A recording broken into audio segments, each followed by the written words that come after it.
இறைவனுடைய பாதை அப்படின்றது ஒவ்வொரு மனிதனும் தனித்தனியாக செல்லக்கூடிய பாதை. யாரோ ஒருத்தர் பின்னாடி அப்படியே போயிட்டே இருக்கிறது இல்லை.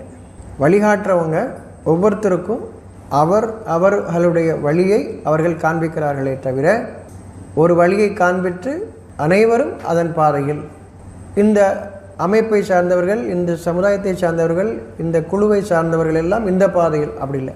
தனித்தனி வாசல்கள் ஒவ்வொருவருக்கும். 700 கோடி மனிதர்கள் இருக்கிறாங்கன்னா 700 கோடி வாசல், 700 கோடி வாசல், ஒவ்வொருவருக்கும் தனி வாசல். அந்த வாசலில் அவர்கள் நுழையும்படி அந்த வாசலுக்கான பாதை உங்கள் மனம் செல்லக்கூடிய பாதை, உங்கள் உடல் செல்லக்கூடியது அல்ல. இப்போ உடல் செல்லக்கூடியதாக ஆக்கும்போது உருவத்தை கொண்டு வந்துட்டீங்க. இப்போ அந்த பாதையும் உருவமாக்கிக்கிட்டீங்க. ஒரு கட்டிடத்துக்குள் செல்வதாக அல்லது ஒரு எல்லைக்குள், நீங்கள் வகுத்து கொண்ட ஒரு எல்லைக்குள் செல்வதாக ஆக்கிக்கிட்டீங்க.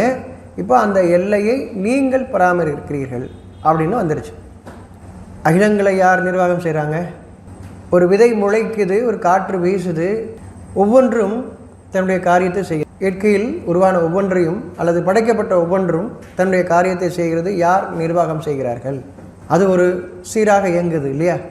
பார்க்கும்போது இவ்வளவு சரியாக கச்சிதமாக இயங்குது அப்படின்னு பார்க்குறீங்களா இல்லையா? இயற்கையில் எல்லாமே யார் நிர்வாகம் பண்ணுறா? யாரும் பண்ணுறீங்களா? பண்ண முடியுமா அந்த நிர்வாகத்தை?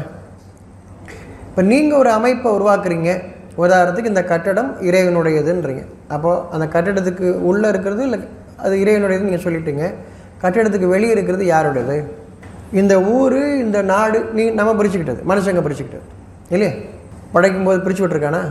நீங்களாம் இந்த ஊரில் இருங்க, நீங்களாம் இந்த ஊருங்க இருங்க, இந்த ஊர்லாம் சேர்ந்து இந்த நாடு அவன் பிரித்து தான் நம்ம உருவாக்குனது.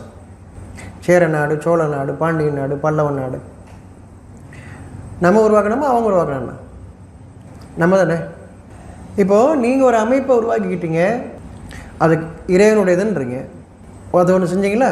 அப்புறம் இறைவனுடைய இல்லத்தை நான் நிர்வாகம் பண்ணுறேன்ற, அதை மெயின்டெனன்ஸ் பண்ணணும்ல அப்படின்னு சொல்கிறீங்க. அப்புறம் என்ன ஆக்குறீங்க?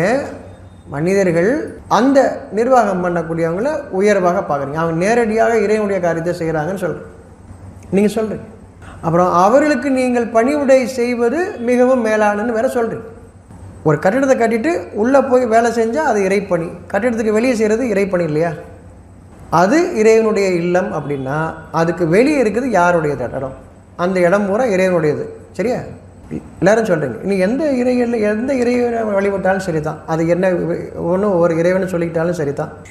அது உள்ளே இருக்கிறது இறைவன்னா வெளியே இருக்கிறது யாருடையதுன்னு கேள்வி.